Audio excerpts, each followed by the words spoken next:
Ya, ada yang nanya, Pak Ustadz, biar cepat lunas hutang gimana? Ya, mudah-mudahan tips yang akan saya berikan ini khususnya buat teman-teman yang masih punya hutang, Allah berikan kemudahan. Jangan kemana-mana, 3 tips supaya hutang cepat lunas.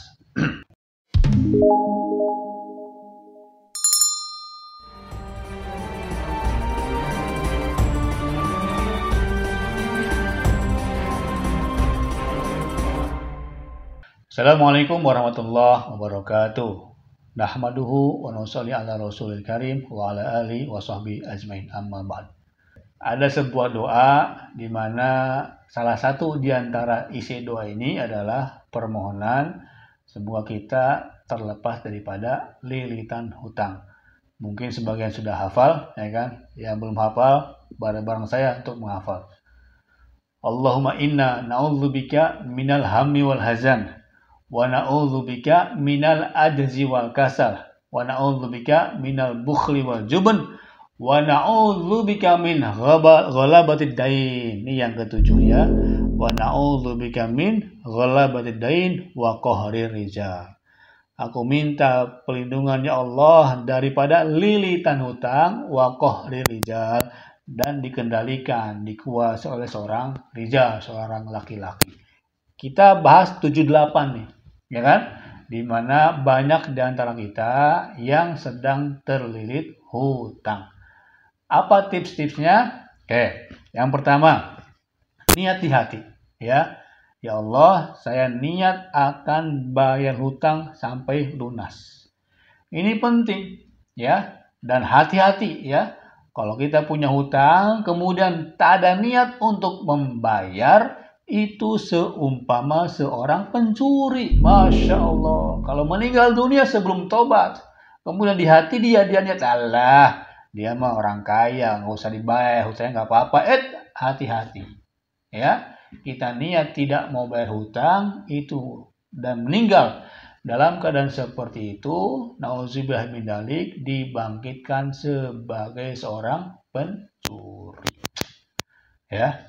Jadi niat di hati, ya Allah, saya akan lunasi hutangnya, saya akan bayar hutangnya. Kemudian, ini penting nih, ya.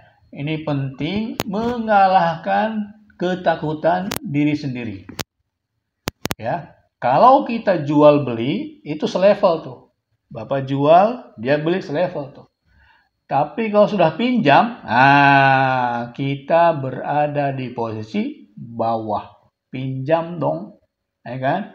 Dipinjamin pun, mohon maaf, tetap posisi di bawah. Kalaupun tidak dipinjami, Masya Allah, malunya bukan main. Ya, saya ulang. Kalau kita akadnya jual beli selevel tuh, ya, mau guru dengan murid, tapi jual beli jadi selevel ketika akad tadi. Atau seorang mertua, ya kan, dengan menantu nih. Kalau jual beli selevel dia, ya kan? Tapi kalau sudah pinjam, menjadi tangan di bawah. Tidak diharamkan meminjam, silakan boleh. Cuman posisi sudah kalah kita.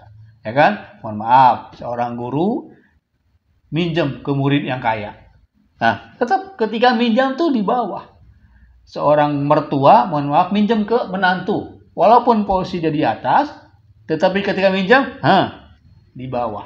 Ya. Tangan di atas lebih mulia dibandingkan tangan di bawah. Nah, ketika jatuh tempo, muncul di hati ini. Kalau kita ada uang, bismillah akan dibayar. Nah, ketika tidak ada uang untuk membayar, dan begitu kan, takut kan, segan kan, malu kan. Nah, ini ada tips menarik yang perlu saya sampaikan. Boleh diamalkan, insya Allah menjadi inspirasi, menjadi motivasi, dan salah satu cara supaya lebih mudah nanti membayar hutang. Apa itu? Datangilah yang meminjamkan uang kepada kita sebelum jatuh tempo. Ya, saya ulang ini, oleh ditulis, datangilah kepada orang yang meminjamkan kepada kita sebelum jatuh tempo. Aduh, Pak Ustadz, nggak berani lah. Kata orang Sunda, sieun lah. Kata orang sini, takut lah, takui, ya kan? mau jumpanya tuh, aduh, gimana mungkin, ya kan? Orang mau udah jelas-jelas disuruh bayar hutang, kita akan datang. Tetapi luar biasa, ya. Ini tips menarik dan juga unik buat teman-teman semua. Kalau kita berani datang kepada orang yang minjamin hutang kepada kita, walaupun kita nggak ada uang, minimal sudah mengalahkan ketakutan diri sendiri. Masya Allah. Ya. Assalamualaikum, Pak. Besok jatuh tempo, Pak.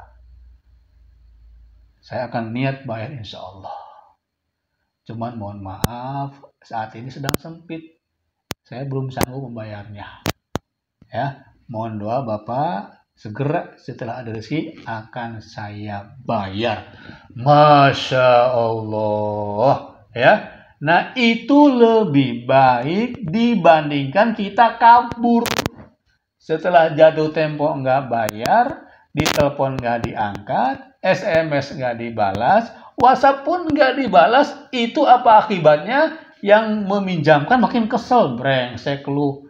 Waktu minjem datang baik-baik, sekarang lupa sampai telepon nggak dibalas, SMS nggak dibaca, WhatsApp pun ya Allah. Nah ya, Bapak Ibu dimanapun Anda berada, dari Sabang sampai Merauke, dari Malaysia hingga Andalusia, dunia memang berputar.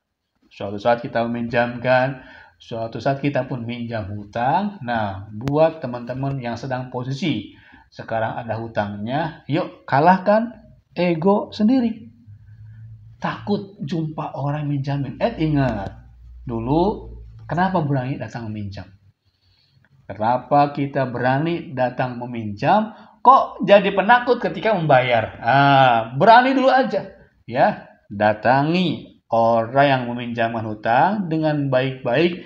Insya Allah, kalau niatnya juga baik, akadnya kalau tidak riba, akan ada ridho. Maka ketika dia pulang setelah menyampaikan, Pak, saya akan bayar hutangnya, cuman saat ini sedang sempit, saya sedang musibah.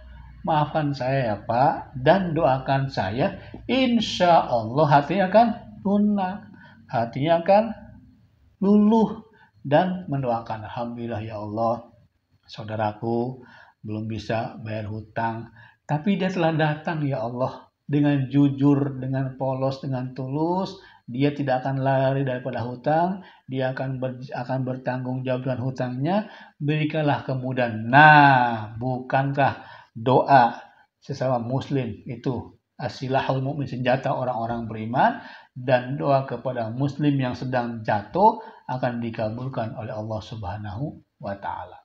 Ya, saya ulangi lagi. Pertama, niat sungguh-sungguh. Yang kedua, datangi orang yang meminjam kita sebelum jatuh temponya. Pak Ustadz, kalau diomelin gimana? Tunggu dulu. Justru para peminjam hutang, ya kan? Dia ngomelnya kalau tidak bayar plus lari dari hutangnya. Tapi kalau Anda berani datang kepada orang yang meminjamkan, kemudian bismillah, memang doa dulu sebelum datang, kirimkan Al-Fatihah, baca sholawat, semoga dimudahkan, insya Allah hatinya akan luluh. Nah, ketika didoakan, berpisah, sudah jatuh tempo, nah berusahalah mencicil sekemampuan kita. Mencicil adalah tanda keseriusan. Walaupun 100.000, walaupun 50.000, tapi kita datang dengan sungguh-sungguh, mohon maaf Pak, saya tidak akan lari dari hutang ini, kemudian saya akan bayar, namun sekarang saya sedang kesempitan, tidak ada harta, sedang ada musibah, tapi bismillah nih Pak, 100.000 saya cicil. Insya Allah, ya, insya Allah, itu sudah niat hati, akan masuk pula kepada hati orang yang meminjamkan kita. Boleh jadi, udah nggak usah pegang dulu aja, kan ada solusi, alhamdulillah, ya kan? Oke. Jadi tips yang kedua, datangi, kalahkan diri. Kalau kita tidak mampu mengalahkan ego diri sendiri, takut dengan orang yang punya hutang, apa yang terjadi? Justru semakin jauh. Ya, pengalaman kami ketika itu makin jauh, makin takut, makin terasing. Malam susah tidur, siang malu kalau ketemu orang. Salah siapa? Tidak bisa mengalahkan ego sendiri. Kenapa dulu berani ketika berhutang? Nah, tapi menjadi ayam sayur, menjadi penakut ketika mau membayar hutang. Nah, insya Allah ini sudah kami praktekkan kepada teman-teman yang lainnya. Alhamdulillah, ya. Setelah dia praktekkan, ternyata hati sedikit lebih tenang, yang meminjamkan lebih tenang, dan ingat, ya kan? Setelah mendapat ridho, mendapat maaf daripada orang yang kita minjam hutang darinya, segera cicil semampunya. Insya Allah berapapun hutangnya, mau jutaan, mau ratusan juta, kalau sudah ada cicilan, kemudian niat sungguh-sungguh dan hadapi, ya hadapi. Insya Allah Allah Maha melihat, Allah Maha mendengar, akan dibukakan pintu-pintu rezekinya. Yang terakhir, bertobatlah kepada Allah, ya. Dosa-dosa riba terutama, dosa-dosa zolim, memakan hak orang lain. Nah, ini yang mengakibatkan sulitnya kita mendapatkan rezeki, bukan gara-gara siapa, gara-gara amalan diri kita sendiri. Oke, 3 singkat tipsnya. Niat yang sungguh-sungguh, datangi orang yang kita minjam sebagaimana kita berani ketika mau meminjamnya. Ketiga, introspeksi diri, perbaiki diri, iman amal solehnya, termasuk perbaiki diri dengan hubungan sesama muslim. Mungkin ada yang dizolimi, akan ada yang pernah sakit hati dengan ucapan kita, minta maaf dari mereka. Insya Allah ketika berguguran dosa-dosa kita, ketika kita mendapatkan ridho dari orang-orang teman-teman sekitar kita, walaupun kita pernah menzoliminya, insya Allah Allah berikan pintu-pintu rezeki dari arah yang tidak disangka-sangka. Sekian, Assalamualaikum warahmatullahi wabarakatuh.